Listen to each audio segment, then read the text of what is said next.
Hi hello నమస్తే అండి. ఇవాళ ముచ్చట ఏంటి అని అంటే మీకు ఇంకొక కొత్త రెసిపీ చూపిద్దామనేసి నేనైతే వీడియో చేస్తున్నాను. కొత్త రెసిపీ అంటే ఏదో అనుకునేరు, చికెన్ కర్రీ. నా స్టైల్లో చికెన్ కర్రీ ఎలా చేయాలో చూసేద్దాం రండి. చికెన్ కర్రీ చేసేది కూడా వీడియో చేయొచ్చా అనేసి కొంతమందికి డౌట్ రావచ్చు. కాకపోతే అందరూ ఒకేలా చేయరు కదా. నేను చేసే స్టైల్ మీకు నచ్చితే మీరు కూడా చికెన్ కర్రీని ట్రై చేయవచ్చు. అయితే ముందుగా మనం ప్రాసెస్లోకి వెళ్ళిపోదాం. ముందుగా స్టవ్ వెలిగించి బాండి పెట్టుకొని గిన్నె వేడైందా లేదా చూసుకున్న తర్వాత అందులోకి తగినంత ఆయిల్ పోసుకొని, నేనైతే ఆయిల్ ఎక్కువనే తింటాను. నేను వంట చేస్తే నీళ్ళ కంటే నూనె ఎక్కువ ఉందని కమెంట్ చేస్తారండి.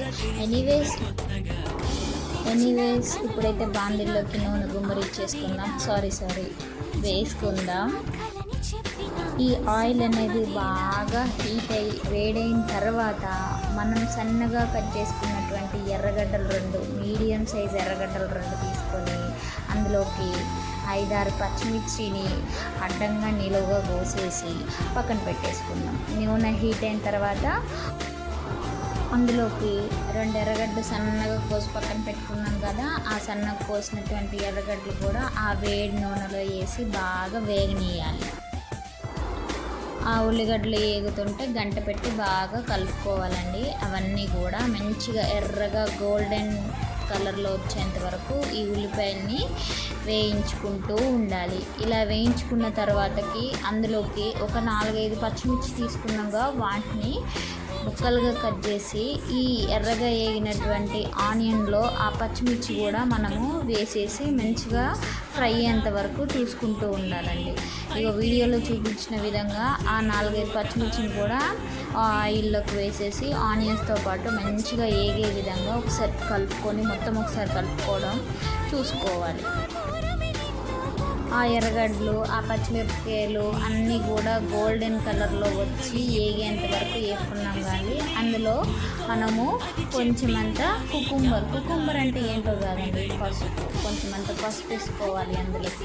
పసుపు వేసుకొని అందులోకి మనము కొంచెమంత అల్లం వెల్లుల్లి పేస్ట్ కూడా యాడ్ చేసుకోవాలి. అల్లం వెల్లుల్లి పేస్ట్ వేసి పచ్చివాసన పోయేంత వరకు కూడా ఆ ఆనియన్లో ఫ్రై అవ్వాలన్నమాట.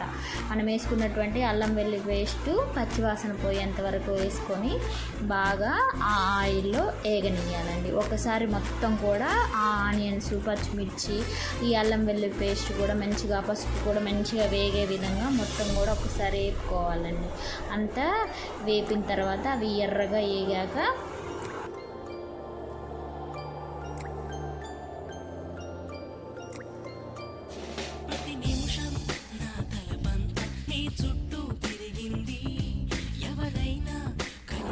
ఈ ఎర్రగడ్డలు, ఆ పచ్చిమిర్చి, అల్లం వెల్లుల్లి పేస్టు ఇవన్నీ కూడా బాగా వేగనీయాలండి.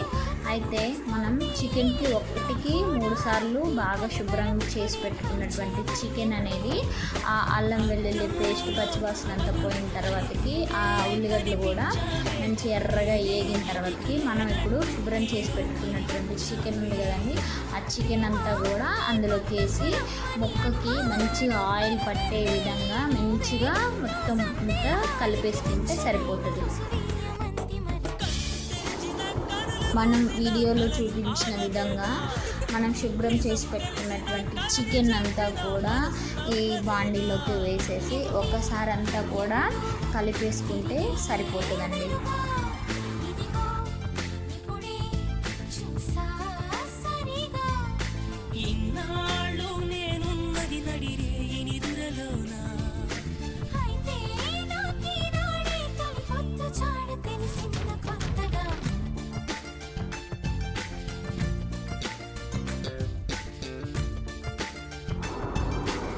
ఆ చికెన్ అంతా కూడా బాండీలో వేసి శుభ్రంగా మొత్తం కూడా కలిపేసుకున్నాం కదండి. ఈ కలుపుకున్న తర్వాత దీన్ని మూత పెట్టి ఒక 10 నిమిషాల వరకు హై ఫ్లేమ్ మీద ఉడకనిస్తే బాగుంటుంది.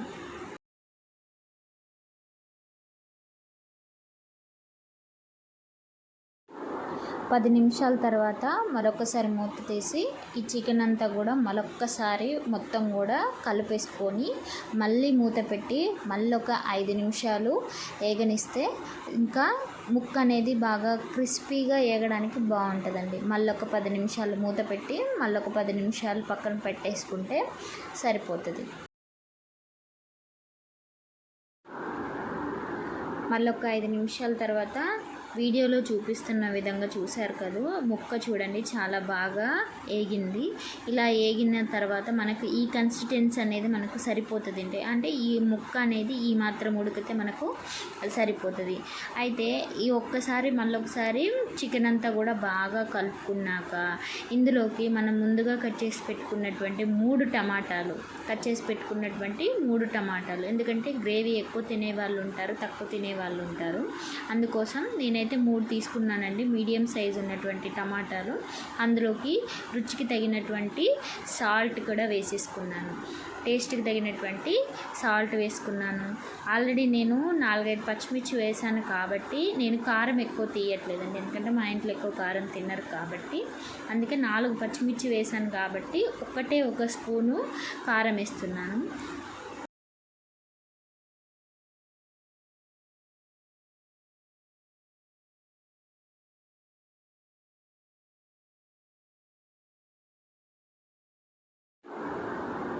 తరువాత ఇందులోకి మనం చికెన్ మసాలాను కూడా యాడ్ చేసుకోవాలండి. ఈ చికెన్ మసాలా కూడా యాడ్ చేసుకొని మూత పెట్టి మళ్ళొక 5 నిమిషాలు లో ఫ్లేమ్ మీద ఉడికిస్తే మనకు చికెన్ కర్రీ రెడీ అయిపోతుందండి.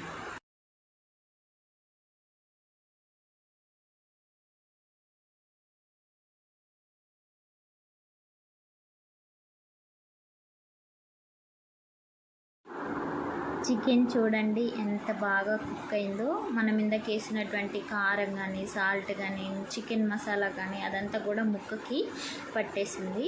మంచిగా ఒక్కసారి టమాటా గ్రేవీ అంతా కూడా ముక్కలకు పట్టే విధంగా మంచిగా కలిపేసుకుంటే మనకు సరిపోతుందండి. కలిపి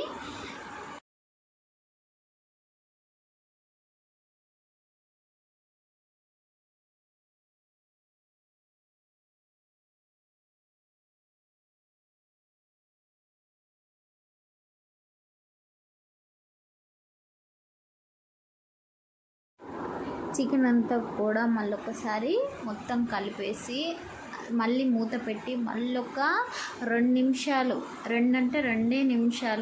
మనకు చికెన్ అనేది మంచిగా మగ్గిపోతుంది. ఇందులోకి మనము కొత్తిమీర వేసుకొని కలిపేసుకొని పక్కకు పెట్టేసుకుంటే సరిపోతుందండి. Chicken curry ready. నా స్టైల్. వీడియో నచ్చితే లైక్ చేయండి, సబ్స్క్రైబ్ చేయండి, తప్పకుండా కమెంట్ చేయండి.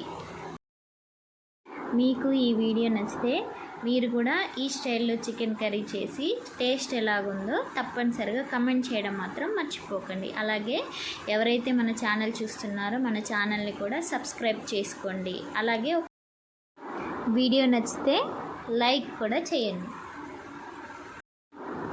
ఎంతో టేస్టీకరమైన చికెన్ కర్రీ అయితే రెడీ అయిపోయింది. Thank you for watching.